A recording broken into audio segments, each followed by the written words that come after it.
अस्सलाम वालेकुम व्यूअर्स, मैं हूं समीना पाशा। उम्मीद है आप लोग खैरियत से होंगे। व्यूअर्स, कुछ अहम खबरें अपडेट्स लेकर इस व्लॉग में आपके सामने हाजिर है जनाब। खबरें इंपॉर्टेंट हैं जी। एक तो आज इमरान खान साहब की फिर एक खबर आई है। हालांकि उनसे आज मुलाकात तो नहीं हो सकी किसी की मुलाकात के दिन के बावजूद, लेकिन इमरान खान साहब की मंगल के रोज़ मुलाकातों का दिन होता है। मुलाकात नहीं हुई, लेकिन एक इंटरेस्टिंग खबर ज़रूर सामने आई है। उन्होंने जो तफ्तीशी टीम के साथ सवाल जवाब किए उसके ऊपर आपके साथ शेयर करते हैं। इसके अलावा बहुत ही अहम मामला आज फिर तोशाखाना 2 केस की ट्रायल, और इसमें आज के दिन एक्सपेक्टेड है कि फिर से इमरान खान साहब का पैगाम बाहर आ सकेगा। बहनें और मीडिया वगैरह वकला कुछ ना कुछ खबर लाएंगे अंदर की। जो पाकिस्तान ने एक शर्त रखी थी वो पूरी की गई है। तो एशिया कप जो है उसमें पाकिस्तान का सफ़र अब आगे जारी रहेगा। इस सिलसिले में अहम पॉइंट्स हैं आपके साथ शेयर करेंगे। एक दफ़ा फिर से कुछ बात करेंगे जो इस वक्त जुडिशरी का मामला चल रहा है उसमें क्या अपडेट है, और लास्टली क्या एक और लंदन प्लान बनाया जा रहा है, इसके ऊपर भी गुफ्तगू होगी। तो आपसे रिक्वेस्ट है कि चैनल को सब्सक्राइब कर लें अगर अभी तक सब्सक्राइब नहीं किया।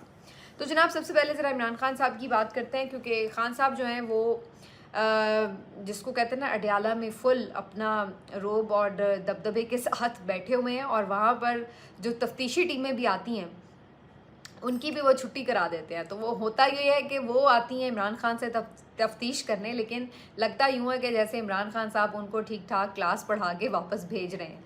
तो ऐसी ही कुछ सूरत हाल एक दफ़ा फिर से बनी है, और सुनने में ये आया है कि NCCIA की टीम जो है वो इमरान खान साहब के सोशल मीडिया अकाउंट से मुतल्लिक पूछगछ करने के लिए अडयाला गई, और उसके कुछ सवाल जवाब जो हैं वो मीडिया के सामने आए हैं, जिसमें पता ये चल रहा है कि जी उन्होंने ये पूछा कि खान साहब आपका जो अकाउंट है एक्स का वो कौन हैंडल करता है, और आप का ये अकाउंट जो है वो किस तरह से ऑपरेट होता है। तो उस पर इमरान खान साहब ने कहा कि वो ये नहीं बताएंगे कि उनका ये अकाउंट कौन चलाता है, क्योंकि अगर उन्होंने नाम बताया तो उस बंदे को अगवा कर लिया जाएगा।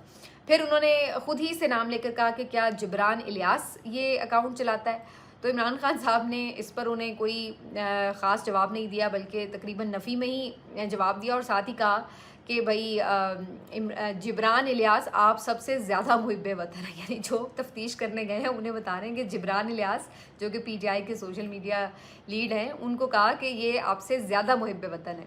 और फिर उन्होंने सवाल किया कि क्या एजेंसियां या ये जो यानी जो दुश्मन मुल्क की एजेंसियां हैं, रॉ, मोसाद वगैरह, CIA, क्या ये आपके अकाउंट्स हैंडल करती हैं।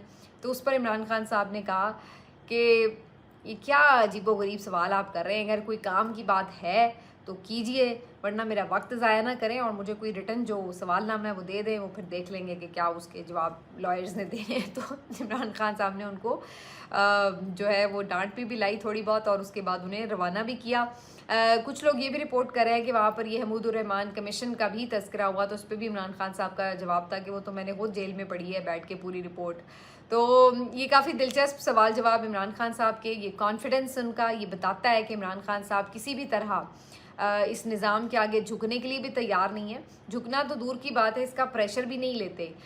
मतलब जो जा रहा है तफ्तीश करने के लिए उसको बेचारे को टेंशन दे देते हैं कि वो भूल जाता है कि उसने जाके सवाल क्या करने हैं, क्योंकि आगे से उनको ऐसे मुश्तिल किस्म के जवाब मिलते हैं कि वो फिर बेचारे ऐसे ही वापस आ जाते हैं। ये मामला कुछ जब ये इन्होंने वो टेस्ट वेस्ट करने थे ना, वो जो मशीन से करते हैं, मेरे जहन से नाम निकल गया उसका, तो उस वक्त भी 9 मई के जो केसेस में इन्होंने करना था, लाहौर हाई कोर्ट से इन्होंने उसकी अपील भी की थी।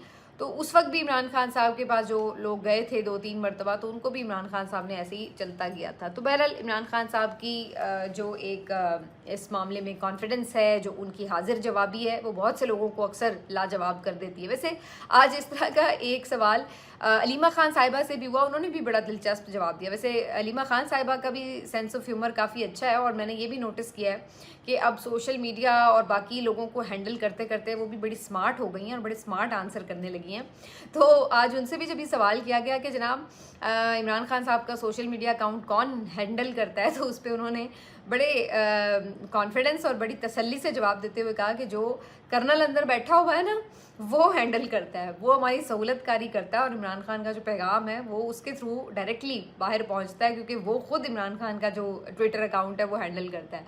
तो उन्होंने इस तरीके से तंजन जो है वो जवाब दिया और इस तरह से उसको ज़ाहिर लाजवाब भी किया सवाल पूछने वाले को। तो बहरहाल इमरान खान साहब का जो सोशल मीडिया अकाउंट है उससे खासा प्रॉब्लम है, पीटीआई का जो ऑफिशियल हैंडल है उससे काफ़ी प्रॉब्लम है और ये बार बार बात पहले भी की जाती रही है कि जिसको पाकिस्तान लेकर आए। ये तो खुद इवन पीटीआई के भी बहुत से लीडर्स समझते हैं कि जी बड़ा तल्ख हो जाता है पीटीआई का सोशल मीडिया और इमरान खान साहब का जो ट्विटर हैंडल जो भी चला रहा है वो भी बड़ी सख्त बातें लिख देता है, तो इसको पाकिस्तान से ऑपरेट होना चाहिए। जबकि इमरान खान साहब इसकी पूरी जिम्मेदारी लेते हैं और वो कहते हैं कि उसके ऊपर वही बात की जाती है जो वो कहते हैं। जाहिर है ये कंसर्न्स इमरान खान साहब तक पहुँचते हैं और इसको वो समझते हैं कि ये एक सेंसिटिव मामला होता है, लेकिन इसकी वो पूरी जिम्मेदारी लेते हैं कि वो उस पर जो भी कहा जाता है वो उनकी मर्ज़ी और पूरे एतमाद के साथ ही कहा जाता है।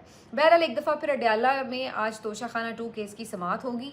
मंगल के रोज़ मुलाकातों का दिन था, अली अमीन गंडापुर भी आए रहे और भी काफ़ी पीटीआई के मेंबर्स यहाँ पहुँचे रहे, पंजाब से भी आए, केपी से भी आए, कारकुन भी थे, लेकिन इसके बावजूद भी किसी की मुलाकात तो हुई नहीं। अलीमा खान साहिबा बाकी बहनों की भी नहीं हुई।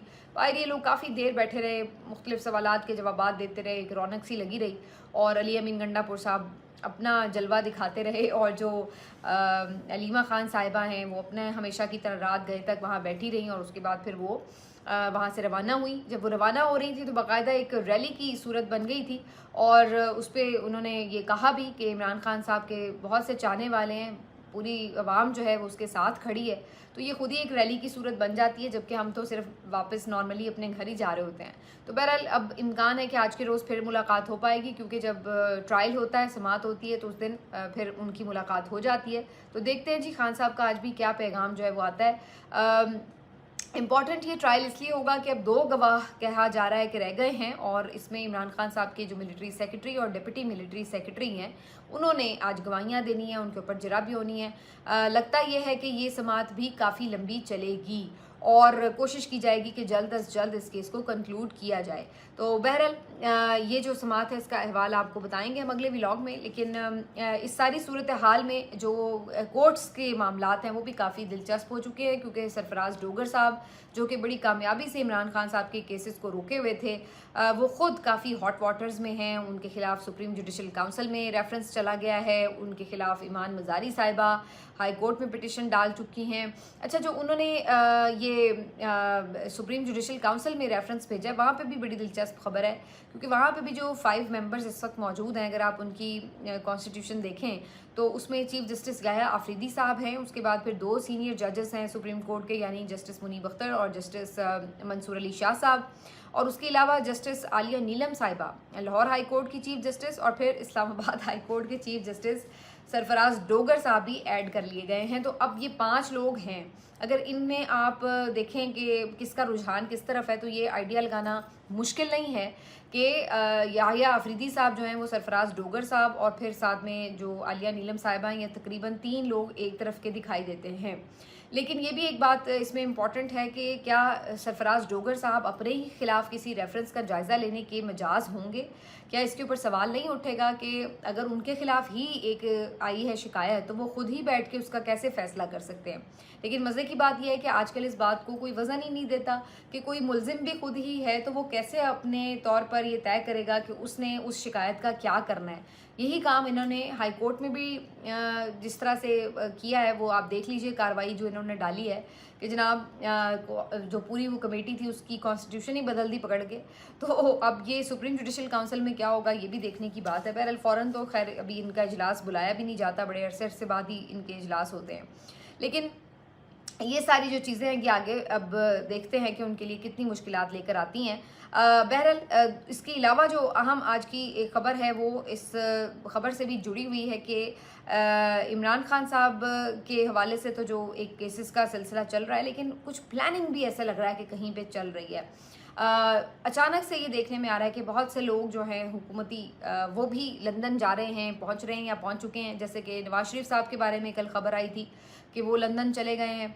और ये भी अब खबर आ रही है कि चूँकि शहबाज शरीफ साहब पहले आपको पता है कि कतर गए हुए थे, फिर वहाँ से अरब लीग का इजलास अटेंड किया है, फिर अब पता चल रहा है आगे शायद उन्होंने सऊदी अरब जाना है और उसके बाद फिर ऑनवर्ड्स वो शायद लंदन भी जाएंगे और फिर आगे शायद अमेरिका भी जाएंगे। तो अब वो शायद मेरा ख्याल है सितंबर के आखिरी हफ्ते में ही वापस लौटेंगे वतन, तो अभी 10-15 दिन उनके बाहर ही हैं।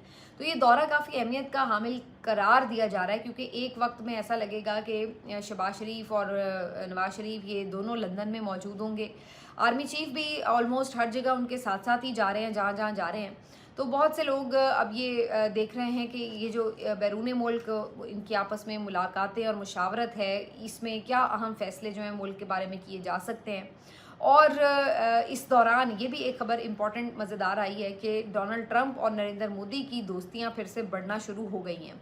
कुछ दिन पहले भी डोनाल्ड ट्रंप ने इसी तरह कुछ सर्दमहरी ख़त्म करते हुए कुछ तारीफ़ी कलिमात कहे थे नरेंद्र मोदी के लिए, और अब उन्होंने, आज उनका बर्थडे था, उन्होंने उनको बर्थडे विश करने के लिए कॉल भी किया।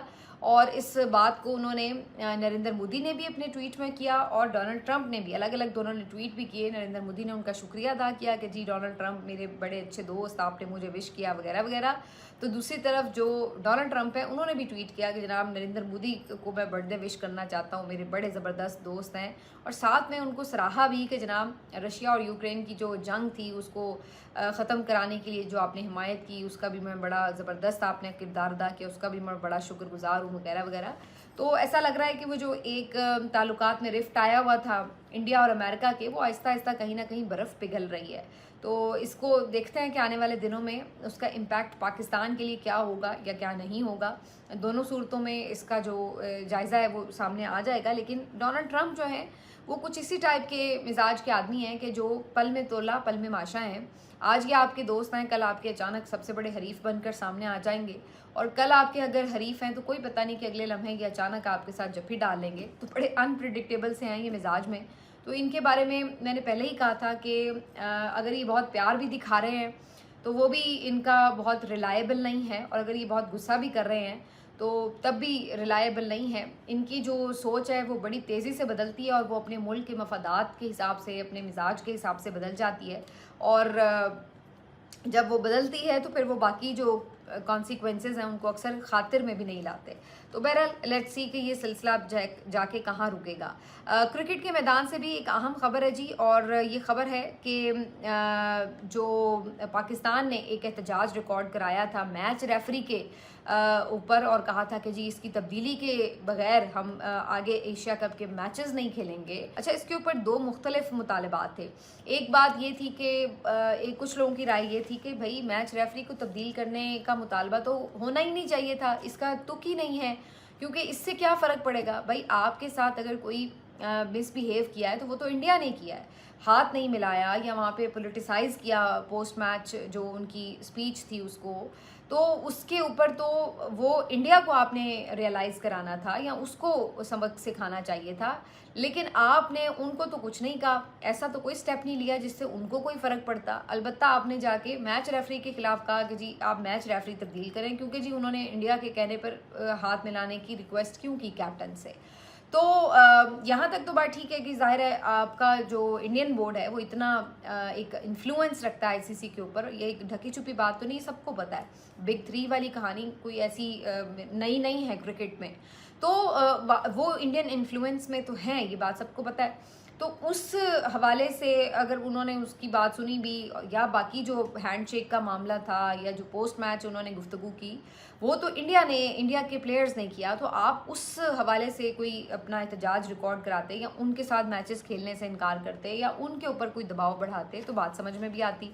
लेकिन आपने उनके साथ तो कोई एहतजाज इस तरह का ख़ास किया नहीं रिकॉर्ड, और मैच रेफरी का मुतालबा रखा। हालांकि अगर ये बिहेवियर वो कर रहा है तो मेरे ख्याल से खुद को खुद ही एक्सपोज कर रहा है। कहीं पे भी इसको बहुत अच्छी निगाह से नहीं देखा जा रहा कि आप मैच खेलने आए हैं तो वहाँ पर आकर जो है वो आप स्कोर सेटल करने की कोशिश कर रहे हैं। भाई जंग के मैदान में स्कोर सेटल करना था, वहाँ तो आपकी बैंड बज गई। अब आप जो है वो खेल के मैदान में आके स्कोर सेटल कर रहे हैं, अपना गुस्सा यहाँ निकाल रहे हैं। तो दूसरी तरफ पाकिस्तान के लिए भी ये कि भाई आप अगर इंडिया को सबक सिखाना ही चाहते हैं या उनकी मिसबिहेव को आपने फील किया या उनको उसके ऊपर रियलाइज़ कराना चाहते हैं तो अपनी गेम अच्छी करें ना। आप उन्हें मैदान में हराते, जो खेल का मैदान है वहाँ भी हराते, तो इंडिया खुद ही शर्मिंदा होता और उसको इतना मौका ही ना मिलता कि बढ़ चढ़ के आपके ऊपर यूँ बातें कर रहा होता। आप जीते हुए होते और आप हैंडशेक करते, आप जीते हुए होते, आप गुफ्तगू करते आके अपनी विक्ट्री अपनी पाकिस्तानी एयरफोर्स के नाम करते। तो मतलब ये कहने का कि जीतना ज़रूरी होता है और उसके बाद फिर जो है वो आपकी भरम खुद ब खुद बनते हैं।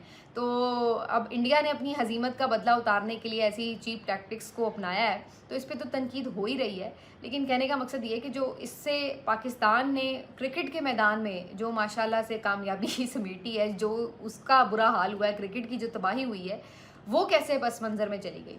ऐसा लग रहा है कि बड़ी कामयाबी के साथ मोहसिन नकवी साहब ने जो सारी तवज्जो है वो डाइवर्ट कर दी है इंडियन प्लेयर्स के इस सारे इशू के ऊपर कि जी उन्होंने हाथ नहीं मिलाया, ये कहा वो कहा, और जो पाकिस्तानी टीम की परफॉर्मेंस है उसको कहीं उन्होंने पसे पुश्त डाल दिया है ताकि उसके ऊपर तो गुफ्तगू ही ना हो। सब लोग उस पे इशू पे, नए इशू पे लग गए और जो पाकिस्तान की घटिया परफॉर्मेंस थी खेल के मैदान में, उसके ऊपर जो है वो डिस्कशन आगे नहीं बढ़ सकी। तो ये ऐसे भी लग रहा है कि जानबूझकर भी इस मामले को सारा जो है वो हाईलाइट भी किया गया और फिर उसके बाद उसके ऊपर ये शर्त रखकर उसको दूसरी तरफ बिल्कुल जो रुख था वो मोड़ दिया गया। तो बात ये कि भाई आप वहाँ मैच खेलने गए हैं तो सबसे पहले तो आपसे सवाल तो परफॉर्मेंस के ऊपर ही होगा कि आपकी टीम क्या परफॉर्म कर रही है, और जिस टीम के साथ जो है वो आप इस तरह बेचारी का जिसका मोराल ही इतना डाउन है, तो उससे हम क्या एक्सपेक्ट कर रहे हैं। इंडिया तो दूर की बात है, बाकी टीमों के साथ आप क्या खेलेंगे। और इंडियन तो आप देखें इस वक्त गुरूर में क्या मुब्तला हैं कि वो आके बता रहे हैं कि जी हमारा तो कोई मुकाबला ही नहीं है पाकिस्तान से, हम तो बाकी मैचेस में देखेंगे कि जी बाकी टीमें कैसा परफॉर्म करती हैं क्योंकि उनका मुकाबला हमारे साथ है। पाकिस्तान की टीम का तो जो हाल है उसका तो कोई मुकाबला ही नहीं है। तो ये वाली जो सूरत हाल है इसको आपने इम्प्रूव करना है। इसमें तो कोई शक नहीं कि हमने जंग के मैदान में उन्हें मारा है, लेकिन यहाँ पर अब मसला ये कोई जंग नहीं हो रही, यहाँ पे खेल हो रहा है और खेल में उन्होंने हमें मारा है और ठीक ठाक हमें जो है वो मारा है। तो उस पर जो है उसका बदला जो है वो खेल के मैदान में ही होगा। मिलते हैं आपसे अगले वीलॉग में, अपना ख्याल रखिए, अल्लाह हाफिज़।